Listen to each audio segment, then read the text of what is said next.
Bonjour, Sophie Vingada-Salon. Bonjour. Avec vous, on va ouvrir notre fenêtre sur l'outre-mer. C'est la saison des baleines dans l'océan Indien et Pacifique. Et les cétacés, ça fascine toujours autant.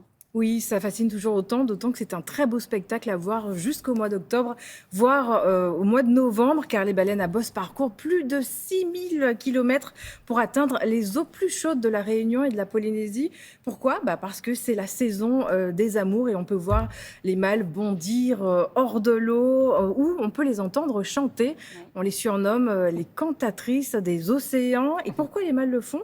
C'est parce que les mâles tentent de conquérir la baleine de leurs rêves, comme quand les hommes font la cour aux femmes. Pareil. Ou inversement. On chante, on danse, on fait la même chose. Exactement, c'est ce que je me suis dit. Ou bien les pigeons aussi. Oui.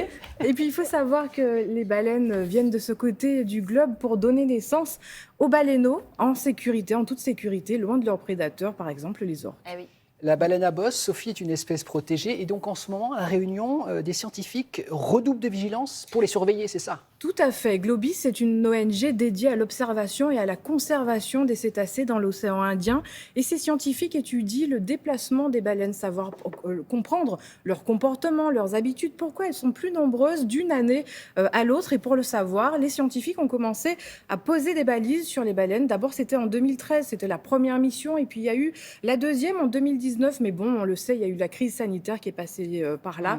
Et cela a retardé les opérations. Mais cette année, tous les éléments semblent réunis puisque les baleines sont plus nombreuses et 4 cétacés ont déjà été équipés. Mais au total, les scientifiques veulent suivre 14 baleines. On va le voir. C'est via le satellite et c'est un procédé très technique parce qu'il faut poser l'équipement juste en dessous de la nageoire dorsale. Et pour cela, une biologiste américaine est spécialement présente et parallèlement à cette pose de balise, des prélèvements sont effectués pour connaître la génétique, en savoir plus sur chaque baleine. Est-ce que les balises qui ont déjà été posées ont permis d'apporter des informations concrètes ? Oui, elles ont permis de découvrir de nouveaux sites de reproduction et pour le moment, les scientifiques veulent percer le mystère des migrations vers le Grand Sud, connaître le trajet précis, identifier des zones de nourrissage. Je vous propose d'écouter Jean-Marc Gansil, qui est chargé de la communication et du développement à Globis Réunion. Écoutez. On avait pu constater la très grande connectivité existante entre l'île de la Réunion et l'île de Madagascar. Des choses qu'on ignorait à l'époque. Maintenant, c'est quelque chose d'assez établi dans la communauté scientifique. On sait à peu près le trajet majoritaire des baleines sur cette zone. Par contre, on n'avait pas l'intégralité du cycle migratoire. On ne savait pas justement où retournaient ces baleines une fois qu'elles étaient venues nous voir pour leurs activités de mise-bas et d'accouplement. Alors l'objectif...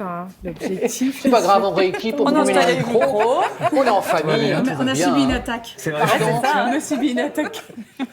On vous écoute, pardon Sophie. Oui, l'objectif en tout cas est de surtout préserver cette espèce qui est protégée. Depuis 1986, il existe un moratoire contre la chasse à la baleine. Et il faut savoir que rien que pour mener ces études, il a fallu une dérogation, une attestation des ministères de la Transition écologique et de l'enseignement supérieur, de la recherche et de l'innovation. Alors, on sait, Sophie, que les baleines, évidemment, fascinent et que le public est toujours très nombreux à vouloir les approcher. Regardez ça. C'est super, évidemment, c'est absolument fascinant. Mais du coup, quel impact sur les animaux ? On peut se poser la question quand même. Oui, vous avez raison de poser cette question, puisque durant cette saison des amours, les baleines sont très sensibles aux variations, aux vibrations, et elles sont vite dérangées par le clapotis d'un nageur. Alors imaginez, pour le ronflement d'un moteur, ça peut les stresser, les affaiblir. Durant cette période de reproduction, elles ne veulent pas être dérangées et elles perdent en masse. Alors pour les préserver, en Polynésie, il y a 2 arrêtés et à La Réunion, c'est carrément une charte d'observation et d'approche responsable et cela fixe les règles. Donc pas de gestes brusques et puis il faut rester loin des baleines. Les bateaux doivent réduire leur vitesse. Mais dès qu'on respecte ce règlement, c'est toujours un plaisir de voir ces géants des mers et que je propose d'écouter la réaction de ces vacanciers. La première fois que je vois des baleines, même si c'est des petits parties de son corps, mais de voir cette grosse nageoire qui sort ou un petit bout de nez, c'est toujours ça de prix. C'est fantastique, c'est exceptionnel, c'est beau.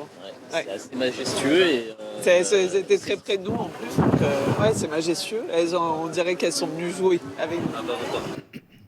Alors aujourd'hui, on compterait 80 000 baleines à bosse et sachez que vous pourrez suivre les aventures, en tout cas le trajet de ces baleines au www.globis.org. Parfait. Qui a eu la chance de voir des baleines Jamais. en vrai, Mais jamais. c'est un rêve, Juste, j'aimerais un tellement. petit bout de nageoire très loin. De très loin. Bon, en tout cas, on a déjà ces belles photos. Et Et puis voilà, il faut les observer de loin. N'empêche que ça doit être impressionnant quand même. Bah, oui, quand on oui. les approche. Belle bête. Merci Sophie. Merci Sophie.